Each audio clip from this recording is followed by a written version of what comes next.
already know, man. I'm so hood. I'm always in the hood. What do you do for your hood? What you doing for your brother? Yeah. Huh? Look, been the father figure before I had my little man. I taught some how to ball, some how to throw their hands. When I was young, hung with the older crowd, I was advanced. My money was long, and plus I had a bit. I teach my kids all the time, there's no one to fit except the man upstairs, so we ain't never scared.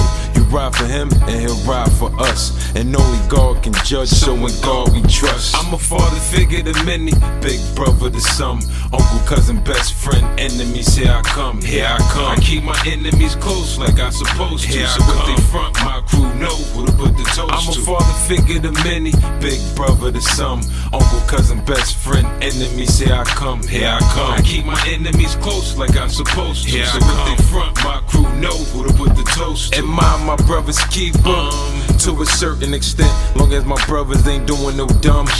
I ride for my nieces and nephews and cousins, little sisters, my princes, just try to stay focused.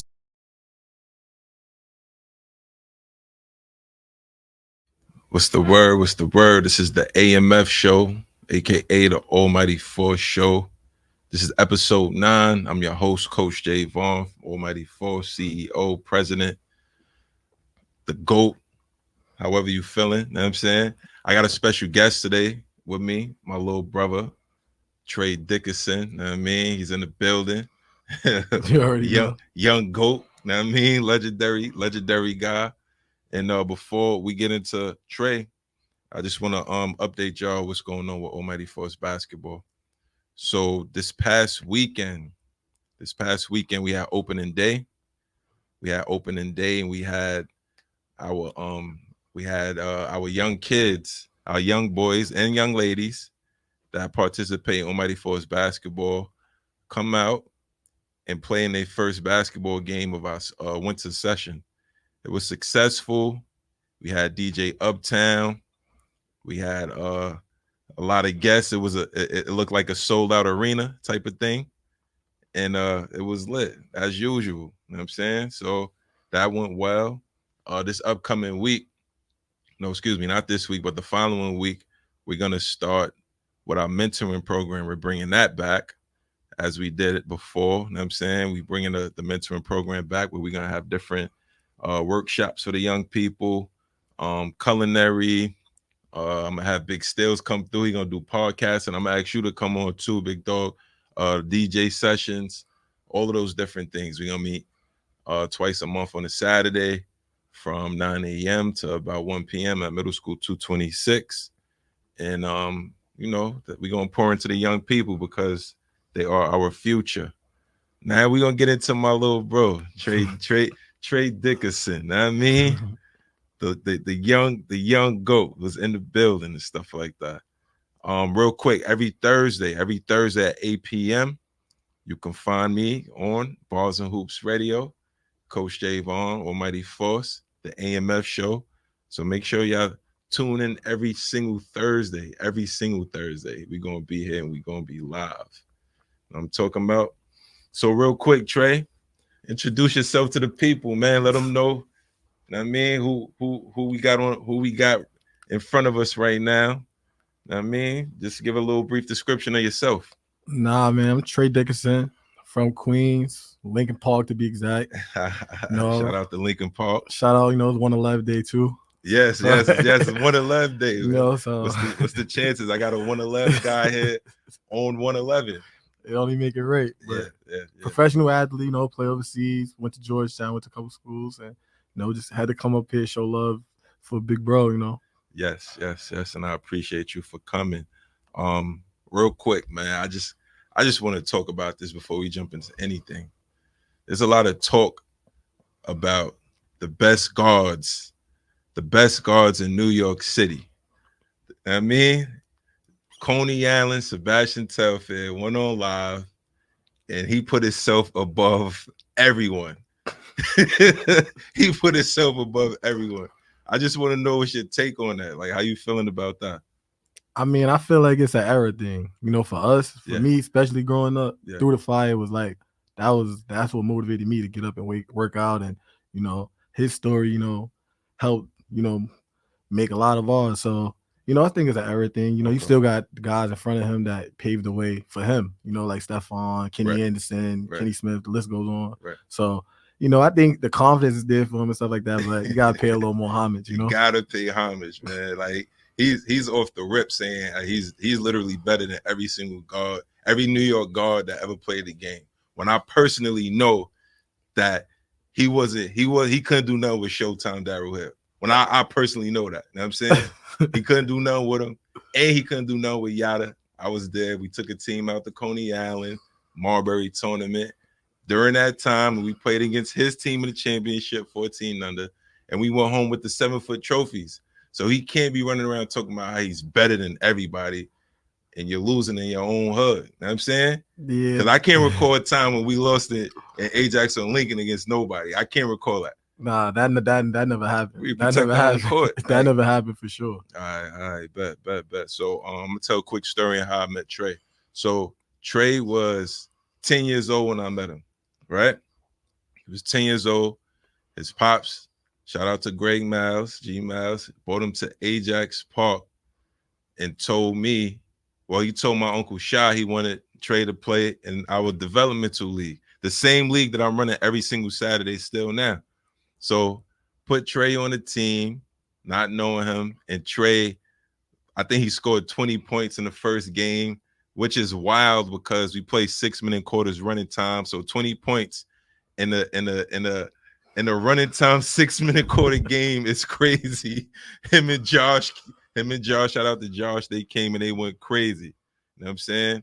And we've been locked in since. You know what I mean? So that's my opener about Trey. So Trey, real quick, I ask everybody this question. If you could describe yourself with one word and one word only, what would that word be and why? Dang. Why one word? Why one word would be? Damn, I'm trying to think.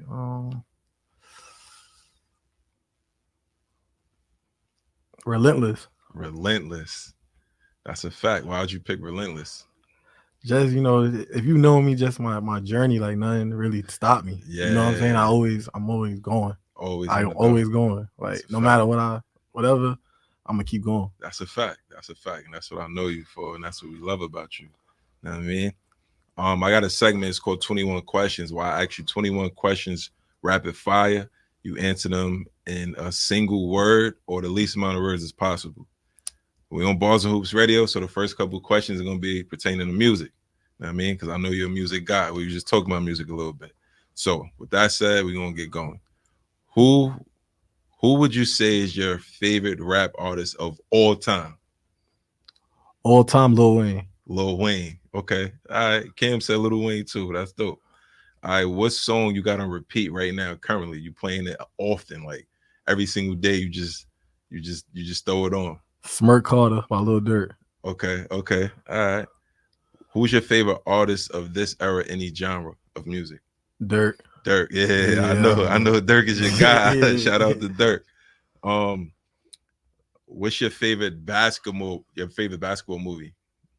Above the Rim. Above the Rim. All right, cool. Which is your favorite NBA basketball team of all time? What year? The Lakers when they had Kobe, Powell, Lamar, and them. Yeah, that was a good. All right, so who's your favorite NBA basketball player of all time? Allen Iverson. Yeah, that's a great choice. All right. Which team is your favorite NBA team currently to watch? Currently, favorite team to watch, honestly, the Bucks. The Bucks, yeah, that's a good team to watch. All right. Who is your favorite team your favorite basketball player currently? Your favorite pro basketball player currently in the NBA? Damian Lillard. All right, so that's why you're watching the Bucks. Yeah. All right, bet. All right. Who you got in the finals this year? I say I got the Bucks, and I'm gonna go Denver again. You got the Bucks and Denver. All right, I like Denver and the Bucks. I like the Celtics too, though. You know what I mean, I just throwing that out there. I'm just telling you who I like, but this ain't about me. It's just trade day. You know what I'm saying? Who you got taking it all in between the two? Bucks for sure. Bucks easy. Yeah. All right, they struggling a little bit, but all right. If you had to describe your game, if you have to pick a player in the NBA to describe your game, who would that player be? I say, that's tough. That's tough. Cause I feel like I play like a mix. So I feel like transition John Wall. Okay. And in the half court, I play, let's say a little more like Chris Paul and more passive in the half court. Okay, in the half court. All right. I like that. What was your best year of your basketball career, you would say? I say my junior college year. Okay. My JUCO year. So it's your first year in college? Yeah, my first year. Okay. All right. Other than me, who was your favorite coach to play for? Other than me, you know what I'm saying? I know I was your favorite, but we ain't talk about me again. Since your day. Nah, you definitely my favorite. Can I do like a tie? Because I got two. Do a tie. So I got my JUCO coach, who is my assistant coach at D1, and then my high school coach, Coach Lynch. That was at Price, my senior year. All right, cool. Who was the most skilled teammate that you ever played with? Ooh, most skilled teammate I ever played with. I say Marcus Dickerson from Georgetown. From Georgetown? Yeah. He ended up going into the league. Yeah, he went he signed with the Warriors for 2 years. Okay, all right, cool. I remember him, the shooter. My roommate. Yeah. All right. Who would you say was the most skilled player that you played against? That gave you a problem. I mean, like it was a tough cover and all of that. We talking like college or we talking overall? In general, yeah. All right, it's two that's a tie. So it's Russ Smith and Kyrie Irving. Kyrie was in Gaucho's round ball, and Russ is like an older brother. So I got tortured by him multiple times. All right. So real quick, what was it like playing against Kyrie? How challenging was it to defend his style of play? But I also know that like anybody that comes at you, you go at them. I know that for a fact. So without even watching that game, I know that it was a game. Not to be honest, he wasn't even going hard. He had like 30. Like he was chilling. Like he was chilling. And like we was trying to talk trash to him and everything. And he was just like he was just laughing at us, like smiling. He had like a smooth 30. Wow. I had 16, but I'm counting that. But he wasn't, I don't think he was trying like that, but he for sure like he was laughing at us. Like, that's mad funny. All right, that's good to know. Top 2 favorite basketball tournaments that you played in growing up? Oh, I say Almighty for sure. Mm-hmm. Still Saturdays and Sundays. Yeah. Those was lit. Yeah. And then I say Ron Artest tournament. Ron Artest? Where was Ron tournament at? It was in Queensbridge? Middle of Queensbridge. Okay. Yeah, okay. That tournament used to be crazy. That's fine. All right. Favorite street ball coach? I mean, I'm on a podcast with him. That's all right. I'm on a podcast. I mean, you know, I do what I can. Now, I mean, now we're gonna get into you, man. We're gonna get into the Trey Dickerson story. You know what I mean? And this is an interesting one. I mean, so I don't want you to, because you're a super modest and humble person. Yeah. And I mean, today is the time to be. You could be arrogant a little bit. You could be a little cocky. You could be on your bullshit. You know what I'm saying? Yeah, no, I got you. You deserve it. I mean, you earned the right. You earned the right to be this way. We're gonna start off with just say you said it already, but say it again for the people who's just tuning in. You know what I'm saying? Where you from? What block? What community did you grow up in? So I'm Trey Dickerson. I'm from exactly 115th, 133rd Street, Lincoln Park. Played at Georgetown, played at Iowa, played at South Dakota. Professional athlete right now, about to head back across the east. And you know, Lincoln Park is my community. That's like, I feel like I'm young legend from over there. Yeah, I remember. I can't remember who said it, but I remember they told me that when Showtime, Darryl Hill, shout out to Show, when he was a young boy growing up, he would be in Lincoln Park like extremely early, dribbling and shooting and disrupting people's sleep. Because a bouncing basketball at 5 a.m. in the morning is loud as hell. You know what I mean? And they told me that when Show left and went to school, off to school, or he stopped working out in the park, You was the next person that was doing it. You was dedicated to your craft that much that you put in that work all times of the day. I mean, a lot of people wasn't doing that. So salute to you for that. So let's talk about um what elementary school and middle school did you attend? I went to 155. Shout out Miss Mercer. That's how I got through there. Then I went to 226 for my 6th grade year, but they Okay. didn't have a basketball team. Right. So I was like, nah, I ain't really trying to stay here. So Right. I transferred and went to MS 217, which is by Hillside. Yeah. And then I played there my 7th, 8th grade year. Okay. All right. Cool. So 226. They finally have a middle school team. Shout out to Dot for stepping up and taking on that middle school team at 226, because prior to that there was no team, and we had all the talent in the whole Queens go to 226, and there was no basketball team, which is terrible. So shout out to Dot. Dot was here a couple episodes ago. Shout out to you for that. Shout out Dot.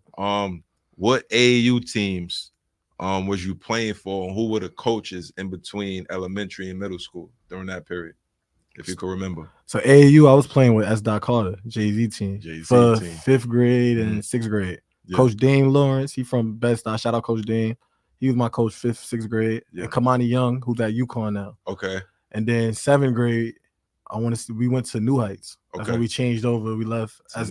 Went to New Heights, and then I had Coach Jules. He played at Rutgers. Yeah. He was our 7th grade coach, and after that, I had Coach Ra, who run New Heights now. Yeah. From 8th grade. Ra Wiggins. Ra May Anderson. They call him Ra Slime. Nah. Somebody else. Yeah, somebody else. Yeah. But cool. I had him from 8th grade to 8th till I was done. They playing you. That's fine. All right, cool. So middle, elementary school and middle school, and then you go off to high school. What was the process like in between going from middle school to high school? I know there was some recruitment going on because you was a top 6th, 7th, and 8th grader out of Queens, New York, out of New York City, period. So there was a lot of schools after you. So what was some of the schools that was after you, and what was that process like? What you deciding on where you went, and where'd you go? I definitely had a lot of schools recruiting me, like Malloy, Christ the King, kind of like the CHSA, and I had Laughlin. I was thinking actually about going to Christ the King or Laughlin. Okay. I went to Malloy, and I think they were showing us some schoolwork stuff. I told my pops, like, I ain't going here. I ain't going here. Hell no. Like they got religion classes and all of that stuff. It's like Ivy League to me. All right. So, and then public school, like Dozo, like Niclario wanted me to go there, but I kind of knew I was gonna go to Christ the King because Oliva been watching me since I was like in 6th grade. Okay. And then, you got older guys that I looked up to that went there, Irv Walker, Larry, guys like that. So I was always like a fan of, going to Christ the King. So you go to Christ the King as a freshman. What was your experience like as a freshman at Christ the King? Well, Christ the King was rough. Like on the court wise, it was fine. Yeah. Like my playing, I was good, but outside of playing, like the classroom stuff, I was just still like a kid. So I was goofing around. It's kind of strict. Yeah. So I ended up falling off. Really? The second for the playoffs. Okay. And then Arbitello, who's the coach now, I remember he called me out, like we lost, and he blamed the whole thing on me. I ain't even play. And I'm like, so then my mom, if you would have played, they wouldn't have lost. Nah, we never lost. Like everybody knows that. Yeah. Yeah, so I did have to take the blame. Okay. You know what I'm saying? Okay. But yeah, it was real strict and stuff like that. But it was a good experience though. Okay. All right, cool. So what happens in your sophomore year? My sophomore year, my mom was on it. Like she was like, nah, like you fell off the team. You don't get your grades right. You going to she told me I was gonna go to John Adams or John Brown. I was like, hell no. But she stood on what she said. She stood on it. She sent me the bound. She sent you to John Brown? She sent me the bound. I didn't even know that. And then I saw shout out Rob Diaz. Rob Diaz saw me in school. His eyes got big. I know he would have loved to have you. He gave me the paper. Yeah. So then like 3 days later, he saw my dad and he was like, yo, I didn't get the paper back from Trey. So he was like, what paper? That shit was at the bottom of my book bag. Like, I ain't never pull it out. I had crayons, whatever on it, pencils, whatever. I was there for like 2 weeks, and then some people ran into Kenny at Lamar's wedding. Actually, Ian and Tooth or whatever, and they told Kenny like, yo, your boy at he had John Bound. Kenny was like, nah, Trey had Crazy King. So Kenny was like, yeah, Bound? He's like, yeah, you getting up out of here. So Kenny called me. He was like, yo, what school you at? I'm like, I'm at Bound. He's like, all right, you What coming to Kenny West we Coast. talking about? Kenny Smith, the Jet. Just tell the people who Kenny Smith is. You know what I'm saying, so they could get an idea of who we talking about, because this is not a regular person. Yeah, Kenny Smith, that's on TNT, played in the league, Houston Rocket, Malloy legend, played at North Carolina. So that Kenny Smith. All right. So Kenny Smith is saying this guy is at Christ King, but you're at John Brown. Right? So what takes place after that? So after that, Kenny calls me and I tell him the whole situation. So I had to get like a progress. I think we got a progress report in like the third week at Bound. Yeah. And then I had to send a progress report to the school showing like I was, making progress or whatever. Yeah. And then next thing you know, we at my house. It's me, Russ Smith, Call, and I want to say Santana. We in my living room. We all like fell asleep. I had a flight like 6 in the morning. Okay. Like we fell asleep. That morning I was out. Yeah. Went to LA. Where'd you go? I went to Montclair Prep. Okay. So it was like a school like locked down. Like you can't leave the campus, dorms. So you literally just you going to school, you're doing your schoolwork, you playing basketball, and you go into your room. Yeah, you go into your room. Like right. It's so crazy. We used to get hungry at night. Used to try to hop the gate. So you're like in jail, like a jail basketball school type of thing. You know what I mean? Once 5 o'clock hit and that gate closed, you locked in there. It's over with. That's hilarious. All right, so you go to what's the name of the prep school again? Montclair Prep. Montclair Prep. Let's talk about your experience in Montclair Prep, your basketball experience there, like because you did a lot of great things. I mean, because we're here in New York and we're hearing what's going on, what you're doing, and then you're coming out here every summer and you're torturing everybody. So it tells us that you're working on your game regularly. So just talk a little bit about your experience playing for the school.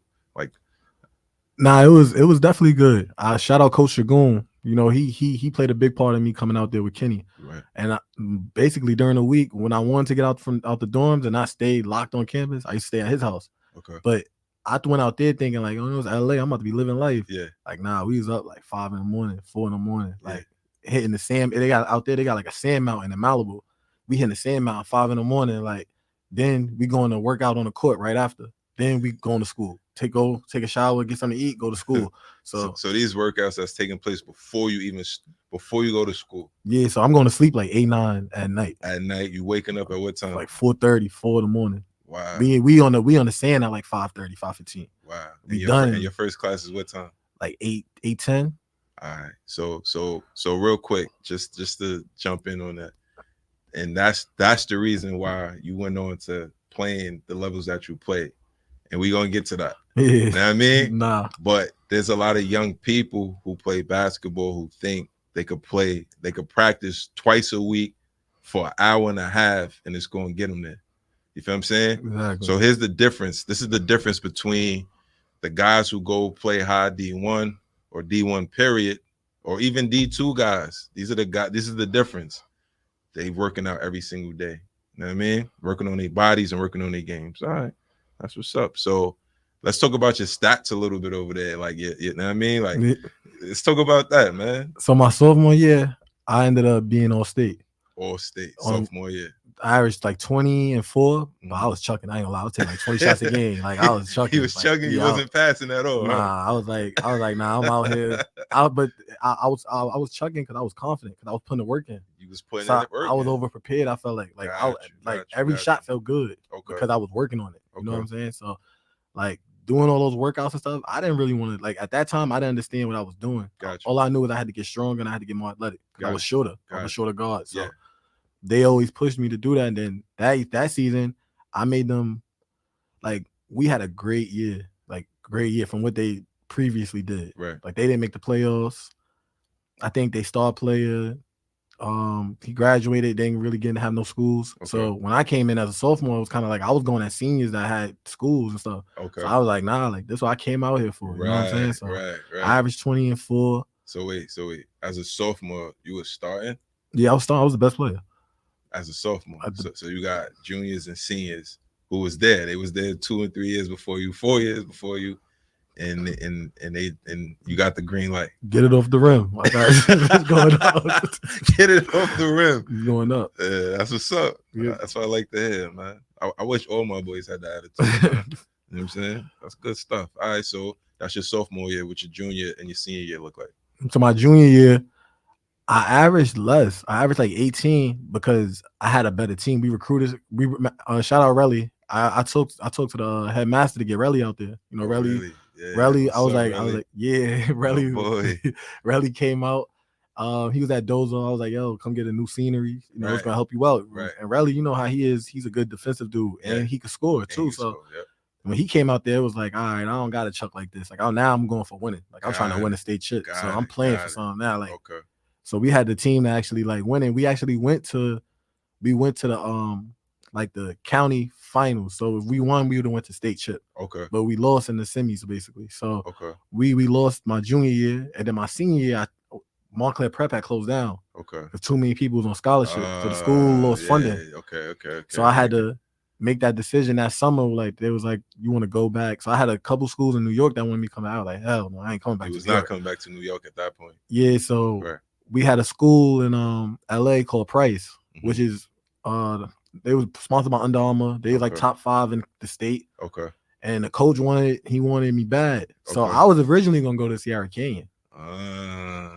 But Relly and I went up there, and we wasn't really feeling the coach. So I told the coach, like, man, like, we ain't really feeling it. This ain't gonna work. But the only thing was, the school that we went to, Price, it was like an hour and a half from the crib. So we had to get up like 4 some in the morning just to get to school on time. What was the commute like? You was driving at this point, or you was? Nah, we had that athletic director come to get us. Oh, okay, the AD. So he was driving from LA to the Valley, which is like hour and a half, and back to LA every to day. School every day. And then our coach would bring us home for practice. They want to win. Hey, you gotta do what you gotta do. It was a sacrifice. I remember someone. Yo, listen, real quick. If your coach ain't coming to pick you up for the games, you ain't the one.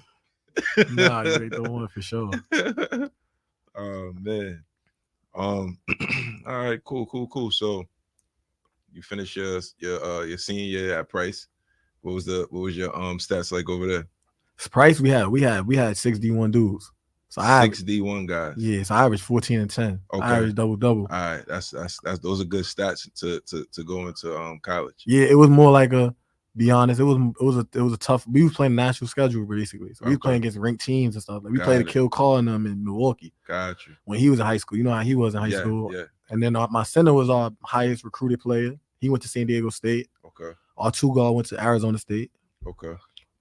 Our big man went to Cal, which is Pac-12. And our other forward went to Tulane, and then the other guard went to he went to another school. I forgot what the name was. Okay. But that year was rough because I had a couple schools recruiting me. So now I was thinking about going to the next level. Right. And this is why I always try to tell the younger guys is like, my SATs wasn't straight. Talk to them. My SATs wasn't straight. So we played against the Kill Call in them in Milwaukee. I think I had like 21 on TV. We had a primetime game 9 at night. Yeah. Next day, I go in my coach office. He like, yo, USC, and Maryland just called me. Wow. So I'm like, word. I'm like, I ain't have nobody recruit me at this point. Right. So I'm like, okay, like what's going on? He like, USC wants you to come to their game tonight. So we went to the game. So after we go in the locker room, we talk. Next day, coach called me in the office. We talking to the coaches. They asked me like, qualify yet? I'm like, nah, I gotta still take the test. Yeah. Next day, I see 2 other guards commit. Wow. To that same school. To Maryland and USC. To the 2 schools that was recruiting you, they took those guards. As soon as the grades was over. And this is because the SAT score wasn't where it should have been? Nah, I didn't even take it yet. Okay. You didn't even take it yet. Yeah, that's another story. I didn't even take it yet. So, but you saw how real it was as far as the recruitment go, how serious these people were when it came to recruitment. You know what I'm saying? Like they grabbed those other 2. They'll just move on that fast. Okay. All right. Okay. All right. So all right. So you leave from Price. What's your next stop? So after Price, I'm thinking about it now. I got a few junior colleges calling. So I'm like, hell no, I don't want to go to junior college. So then I go to I'm like, I'm about to reclassify. I'm gonna go prep school. Okay.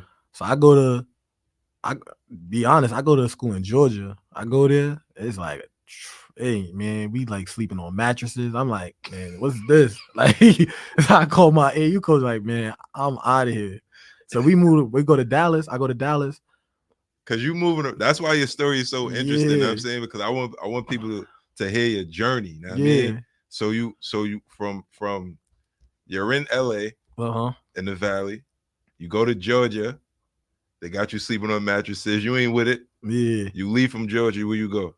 I go to Dallas. You go to Dallas, Texas. Yeah, I go to prep school out there. Okay.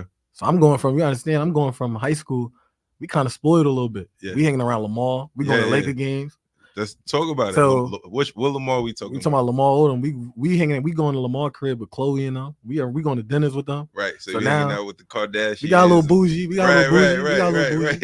So now when I go to we sleeping on the mattress in Georgia and there's mice running around the crib. I'm like, oh nah, I'm out. I'm not cool. doing this. I'm too good for this. I'm out, bro. Right. So we go to I go to Dallas. It's like it's everybody from somewhere else. So my roommate ended up being Pascal Siakam on the Toronto Raptors. Wow. We shared bunk beds. Like I slept on the top bunk, he slept on the bottom. What? Pascal I Siakam. didn't know that. Yeah. I didn't know that. We was in prep school together. That's Guys crazy. Academy. Shout out Pascal. Yeah, shout out Pascal, man. Hey, I remember every night, like, we used to always talk like, man, we gotta make it, bro. You see what we going through here? Like, we fighting over eggs in the morning. Like, everybody in the crib, no coach or nothing. We just the players. Right. And he using my phone every night. Right. Shout out Pascal, man. He got to send that check. Yeah, Pascal got to send it in because he ain't had no phone. He was using your phone. but like, nah, it was a real grind. Yeah. And then I ended up getting my SAT score. Okay. And then after that, it was where I'm gonna go. Like with D1, I'm gonna go to. Okay. That's when a lot of options too, man. I remember that. That's when Murray State popped up. That's why I went to Murray State. A lot of people don't know that. Yeah. I remember Murray. You went to Murray State. I remember that. Yeah. All right. So what happened at Murray State? Because that was your first D1 scholarship, right? Mm-hmm. You went over there, but you ain't stay. Mm-hmm. Talk about it. So I go to Murray State, and I go late because I just qualified. Like I just went through the NCAA clearinghouse. So it's me, Cameron Payne, that's in the NBA on the Bucks, backup point guard. That's my roommate. Me and Cam came in together. We freshmen. Right. All right. So we there. Everything cool. The play is cool. We going to practice. I ain't gonna lie. Me and Cam getting dogged every day by this guard. He was already there. He played with Isaiah Cannon. Okay. He killing us every day. Every day. Okay. So we like, damn. So now we going through practice. I'm like, damn, bro. He only a sophomore. I'm a freshman. I'm like, damn, I ain't never gonna play here. So I'm thinking like that, right? Cam really like a 2, but he could play the 1 too. Okay. So this is why I tell a lot of young guys, like, have patience. Yeah. So now I'm talking to people, and I'm like, man, I want to go somewhere else. Like, I ain't gonna play here. Right. So the head coach telling me, be patient. Like, you just came in from high school. Right. Like, let us develop you a little bit. Right. I'm over here just thinking about, I gotta play. Like, I'm a freshman. I want to play right now. Right. So I'm skipping the process. Okay. Which ain't, which is a young guy thing. Yeah. So I leave. I end up going back home. So now I'm trying to see where I'm gonna go next. Right. So I remember I went home. My mom's like, "Yo, if you don't get a school in like a week, you get a job." I was like, "Job?" Sign right to JUCO. so you went to junior college. Sign right to JUCO. Okay. That first week JUCO. What JUCO did you go to? I went to Williston State College in North Dakota. North Dakota. All right. In North Dakota. You see this? This guy's all over the world. You know what I'm saying? All right, so you're in North Dakota. And I remember I didn't make it out there for any of your games, but I remember the stat line and I remember what you was doing. And that was and when I asked you earlier, what would you say is your best year in your basketball career so far? You said your junior college year. And you only did 1 year in this junior college, correct? Yeah, I did 1 year. I graduated in 1 year. I did 62 credits in a year. You did 62 credits in 1 year. So that's 2 years of work in 1 year.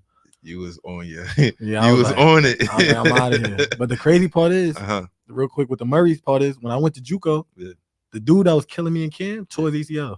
a week after I left. Oh So no. Cam Payne was the only point guard on the roster. So if you would have stayed at Murray, you would have gone to play. I was gonna potentially start. Oh man. So yeah, I go to JUCO.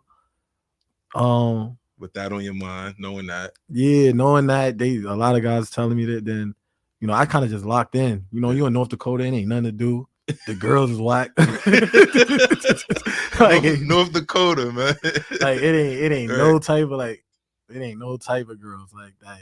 You like, man, you might, So yeah, we just locked in as a team though. Like it made us close. Yeah. And then I had the best year I say of my career. Like all JUCO All-American, wow. number 1 point guard in the country. I remember number that. 6 in the country overall. I remember that. I had every school in the country besides Kentucky, Kansas. No, I had Kansas. I ain't have Duke, North Carolina, Kentucky. Every other school I had. I remember that. Besides in Syracuse. Every other school I had. Yeah. But that was like the crazy. I averaged like 22, 6 and 6. Wow. But we was winning though. Yeah. Like we was rolling. Yeah. You was running the show, man. That's what's up. That's all right. So you do the year there, North Dakota. What's the next step? So there is kind of tough, honestly, because I never thought that was gonna happen. Like we play against Gary Payton's son in JUCO in the Arizona tournament. So Gary Payton's son is in the league right now. He on the Warriors. He's on the Warriors. Yeah. He went to Salt Lake. Okay. So against them, the game that got me ranked was actually against them. I had 39, 10 and 9. You had 39, 10 and 9 in Arizona against the Glove Junior. Yeah, against 18. So what he was doing? He was doing his thing, but he ain't have 39. He ain't have 39. I'm going under every screen. Talk about it, man. Like it was crazy because we lost in like triple overtime, and I had rolled my ankle. Okay. And I was forcing to play the next game, which was the next day because we was in a tournament and we was in Arizona. Right. And my coach was like, "Nah, like you ain't really healthy, so I'm sitting you." Right. And me and him got in a whole argument, and he was like, "Yo, it's strategic. You don't understand what I'm doing right now." Okay. He knew that the head scout was there. Okay. So he like, if you go out there and play bad now, yes, they look like a fluke. So when I ain't play the rest of the tournament, smart. They ranked me number 1. Shout out to that coach. Shout out Coach Peterson. Yeah, shout out to Coach Peterson. He would not let me play hurt. That was a great move on his behalf, man. I appreciate him for that. You know what I'm saying? Yeah. That was a great look. All right, cool. So you have this amazing year at your junior college. What happens after junior college? So after junior college, now I'm talking to a bunch of people. I'll be honest, I had a couple like agents and stuff like talking to me at the time. Really? Like, they were trying to get me to like not even go to D1, to be honest. Wow. Like I was talking to a couple guys, like there was a lot of guys from the city that was involved, like Eddie Lau and guys like that. They was just talking to people like, yo, this such and such saying this, such and saying that. But shout out Dot. I was talking to Bobby Portis a lot about going to Arkansas and playing. Like that was probably like a good move, great move. Because they run. The coach came to see me probably 6 times himself. They run and gun team. So I end up perfect. Yes, I end up committing to Iowa. To Iowa.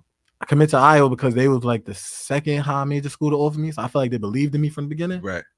And then when I committed to them, Bill Self called me from Kansas, like, yo, you gonna go to Iowa? Number 1 players in the country, number 1 point guards in the country. They don't go to Iowa. Like, come here, you gonna play. Right. We're gonna get you out of here. We're gonna do 2 max. Right. So I'm like, nah, I'm big on loyalty and stuff like that. Right. So, because this is who recruited you. So yeah, so I'm big on that. So I'm like, nah, I feel like, and then my confidence, I'm like, bro, I can make it happen wherever I go. That's a fact. If I get the opportunity, I'm gonna make it happen. That's a fact. Especially after coming off this year. Yeah.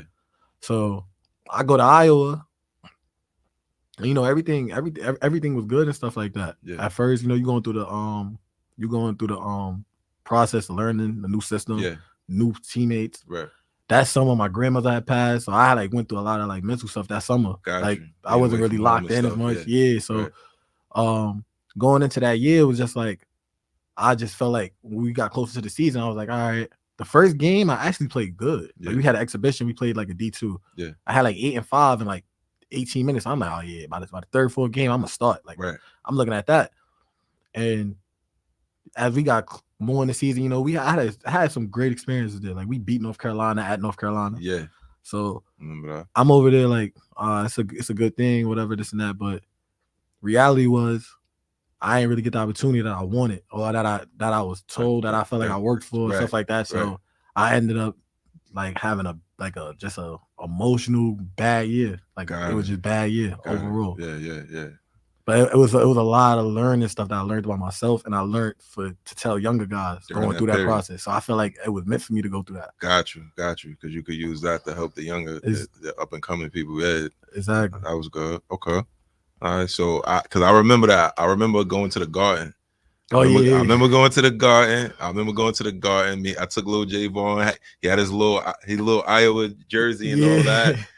And I think they put you in the towards the end of the game, couple of minutes left, and I'm like, what the hell? I know what you could do because you scored like 8 points in under a minute or something like that. So I know what you could do. Everybody from the hood know what you could do, but the coach I don't know what he was on. You know what I mean? Yeah. But that was it for Iowa. I remember that. Yeah. So what's next? Yeah, that was so I went through that year with them, and then I was like, I gotta make a different move. So when I had entered the transfer portal, I was like, I didn't care what level to go to because I realized it didn't matter about that. Gotcha. So at that point, I just wanted to go somewhere I knew I was gonna play. Well, you was gonna play the majority of The the way minutes. I You was could gonna play. run the team, your style of play, yeah. Kind of what I thought I was gonna be able to do at Iowa. So my JUCO coach ended up going to South Dakota. So I'm like, when I first entered the transfer portal, I got like Seton Hall hitting me, Clemson, Washington. Yeah. I'm telling them like, I'm cool, bro. I don't want to go no high major. Like after what I just went through, I'm good. I'm straight. I'm going where I trust. Right. So I told my JUCO coach like, man, y'all ain't even gotta worry about me going on other visits. Like I'm coming. I'm telling them I'm coming, but I'm telling other schools like, yeah, I'm interested. Right. I knew I was going from the jump. Right. So I just went on that visit with them just to make it look like it was cool. Right. Committed. Iowa told me they was gonna let me play right away. So I go, and then I go to South Dakota. South Dakota, yeah. I get the call like a week before the season. Yeah, your waiver got denied. I'm like, damn, I just sat last year basically at Iowa. Now I got set another year. So I feel like I sat 2 years in a row because I wasn't really playing like that. Right. So I'm like, damn, they tested me for real. Yeah. So they like, yeah, man. I'm like, I got a red shirt. So instead of me pouting about it, my JUCO coach was like, he was assistant there. Yeah. He wasn't the head coach. So he like, nah, that's a year for you to like get right. So then that next year at South Dakota was my junior year. Mm-hmm. That's the year you came out. We played South Dakota State. Yeah, that's like the rival game, right? You went crazy in that game. Yo, so listen, my quick story when I came to South Dakota and I took Javon and Khalid.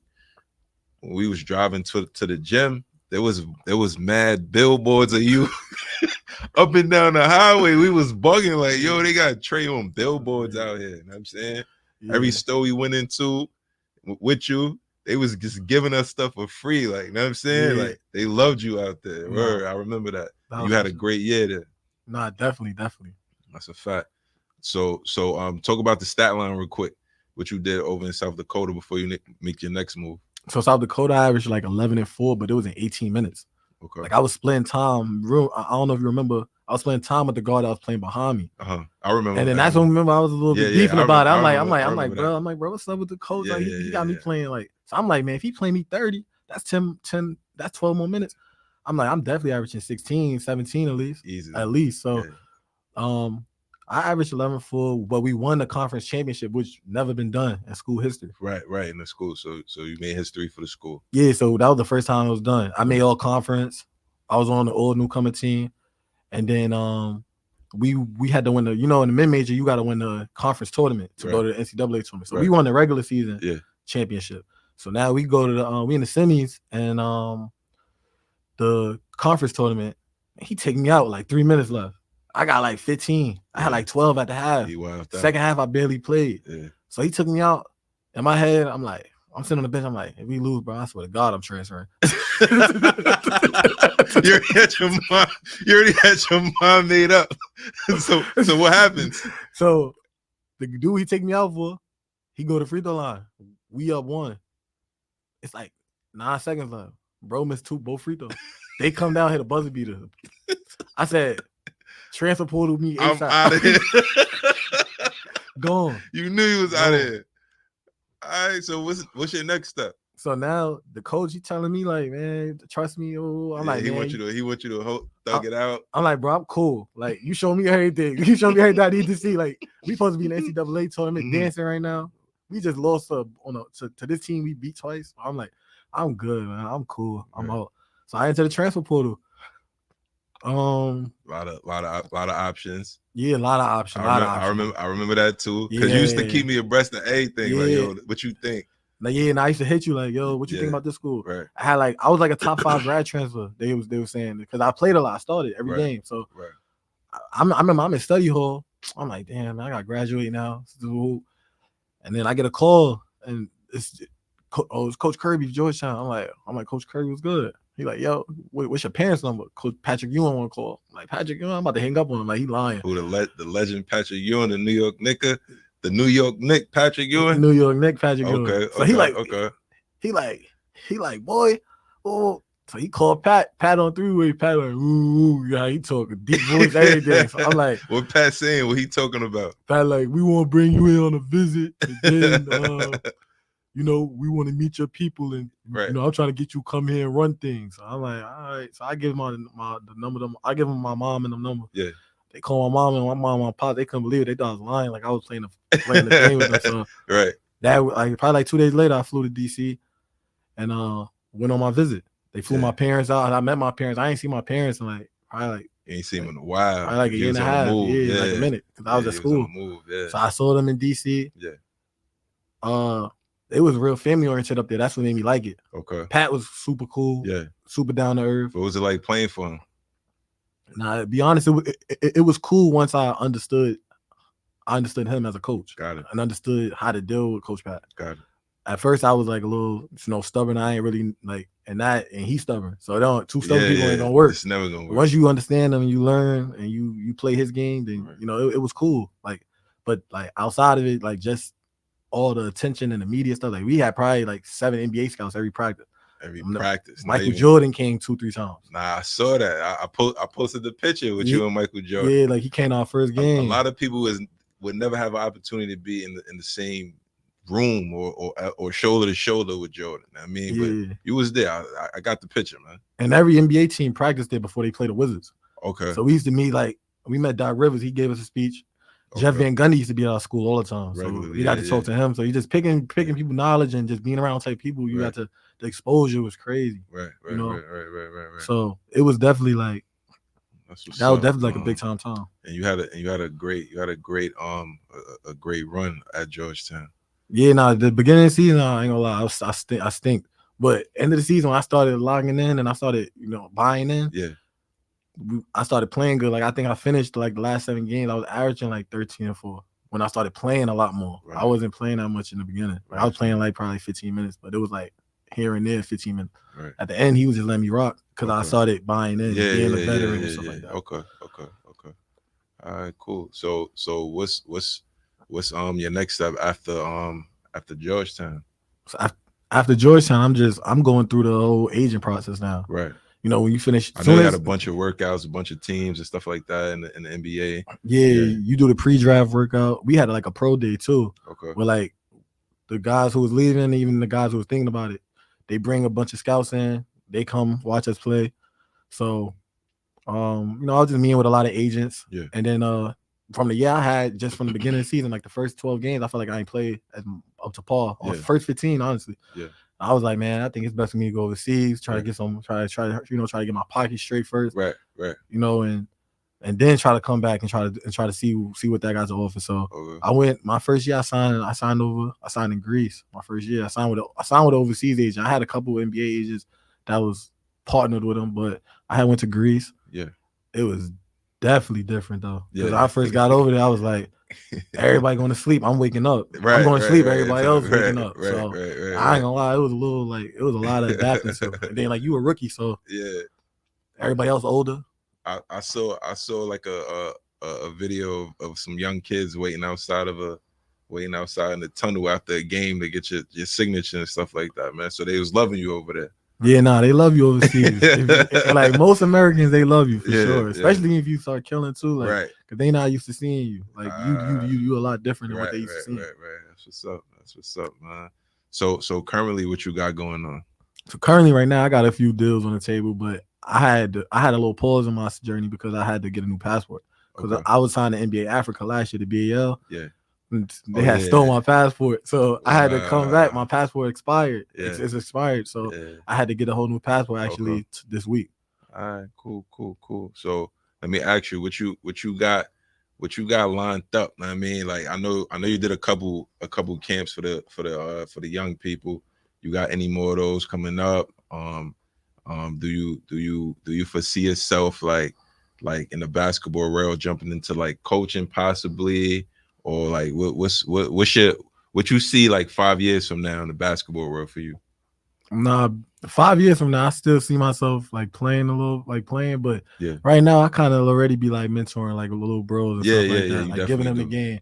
I'm definitely going. I'm thinking about doing 2 camps this summer. Okay, I'm thinking about doing boys and girls. okay. So, because I know last year a lot of people was like, like you should have did Yeah, girls and stuff I like that. gotta, So, I gotta bring my boys, man. I mm, mean, they wait. We yeah, need our own camp. yeah, You know what I'm saying? we Like we definitely need we need Trey in the gym with just the AMF kids. Not taking away from everybody else, but we need to anytime. be a little selfish with you for a couple days or something like that, so they could soak up all that knowledge and stuff like that. You know what I mean? Nah, anytime. That's what's up, man. Let me ask you, what advice would you give to parents of young student athletes? Like any advice that you would give to them? Try to keep your kid focused on just the process of getting better. Hmm. Don't worry about the outsiders, the rankings, what other coaches gonna tell you, because at the end of the day, if you keep getting better, eventually stuff comes. Like That's a I know fact. a bunch of players who didn't have the coaches that potentially get you exposure and stuff like that, and they still ended up making it. That's true. That's true. So I That's think the true. whole structure is getting better skill sets. Working with the right people, working with different people. Right. Because even though like growing up, I worked out with Call a lot, Yeah. but I worked out also with other Yeah. dudes. Yeah. Like like even Carl like is a Carl is a beast though, man. yeah, Shout out to Call Carl yeah. Shout out to Patterson. Call. What's up with my boy, man? Call good. He out in Maryland That's my doing his dog, thing. man. All right. So, what advice would you give to a student athlete now? I mean that want to do half of what you've done. I mean it, or they striving to reach the levels that you reached. To keep it real, I would say make a goal and just go in everything with a clear mindset. Okay. Because where I know personally where I messed up at is when I had the big glow and stuff like that, like going into Iowa, I had certain expectations I was expecting. Got it. So us as athletes and as student athletes is when something don't go our way, it's because we got an expectation on it. It kind of could bring you down. I Yeah. seen it stop certain people. So Right. I would just say not have no expectations on how a journey gonna go because you don't know how it's gonna go. Right. Just have an end goal, and if you keep going, you're gonna end up further than if you stop. That's a fact. So That's a I say fact. that. All right. Most memorable moment. Most memorable moment in Ajax. Almighty Force. Most memorable moment when we beat what's the name of the team? LeBrent and them, Jameek and them. Oh yeah. That and when you let us play up. We was like Oh kids. yeah, Like you let us yeah. play up like All right, so real quick, this dude was 12 years old. He was so good. Him and Josh, and I think Jameek too. yeah, Jameek. It was Jameek. Them three, I made them. They was 12 years old, and I made them play with the 16-year-olds, and they all had like 15, 20 points. You know what I'm saying? They get 16-year-old kids, and they all was like 12. Yeah, that's when I knew, like, nah, Yeah. this dude is different. And I ain't think be honest, I thought you was just putting us on the team, but you Nah, threw us out there. I I was threw like, oh, that he out letting us there. play. Like Shout out to my boy Gordon, because Gordon he's yeah, out here for the weekend. Gordon McKenzie. yeah, shout out Gordon. Gordon Yeah, go, Gordon yeah, for Flash. sure. I'm gonna get him up here at some point. He was he went to Malloy, right? No, he Holy he Cross, went to right? Holy Cross. Holy Yeah, he Cross, went yeah, to Holy Holy Cross. Cross. He played on the basketball team and the track team, and he was named the fastest man in the world Then he went to in the Kentucky, senior right? year of high school, and then went to Kentucky. That's a fact. And Yeah, and so. and him, Michael Johnson, Gunner was on that team. Yeah, Gunner, Shout shout out out to Gunner. Gunner. He was on that team. And y'all was 12, they was 16. I only had like 16-year-olds and y'all three, and y'all ran through that whole tournament. Yeah, It was no, crazy. That's a okay. fact. That's a fact. Most memorable moment for you in Lincoln Park.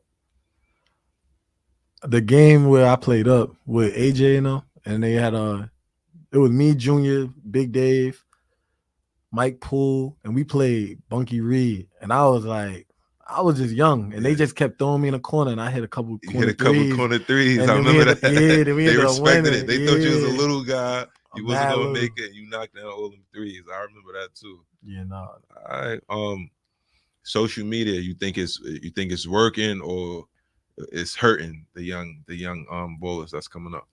I honestly think it's working Mhm. because nowadays you don't have to wait to go to the NBA to be successful and to take care of your family or your family be successful. Like Right. if you use it for the right reasons, I Right. think it could benefit you. Like Gotcha. guys like died in that age group, like they ain't have that. That's a fact. So you don't know, a lot of people's journeys Yeah. be different if that was the case right now. I had Kev Young in here the other day. We was talking if Kev Young was in that social media era, he'd have been, Endorsement you know what I deals, you mean? don't know what Because happened, you know? what he was doing was like I ain't never saw nothing like that. You know what I mean? Shout out to Kev Young. All right, that's what's up, man. What advice? Not advice, but I always ask everyone at the end of each of the sessions before we close out to leave the people with some motivational words. Something that can uplift, something that can help a young person or an adult that might need to hear something motivational. I say sometimes it's just like it's okay, like not to be okay. So it's people who always like get stressed out about hard times, Mhm. but you can't really let it stress you out. That's a You fact. gotta know that it's gonna come. Like everybody gonna have a hard day. That's a fact. Everybody gonna go through something that's going, Yeah. bring you down. Right. But it ain't gonna last. So I would say it's okay to not be okay, to end up being okay. That's incredible stuff, man. I'm proud. Like, I'm like a proud coach. You know what I'm saying? Cause I ain't never heard that before. Yeah. That was really good. I like Yeah. that, man. That's good stuff, man. Um, you have merch. You have merch, you know what I mean? I got a couple pieces and stuff like that, you know what I'm saying? So just tell the people how they can go about getting the merch if they're interested in supporting. I'm sure people will be interested in getting some shirts or something like that. I mean, just tell them how they can get that.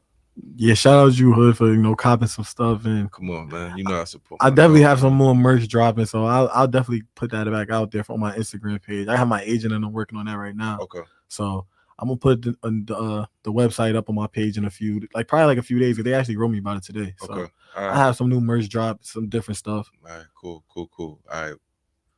What was it like meeting Michael Jordan? Because a lot of people don't get the opportunity. What was it like? You know what I mean, like how was he? What was his temperament? You know what I mean, To be honest, we thought he was gonna come in there and be like a little like Hollywood, but he was real.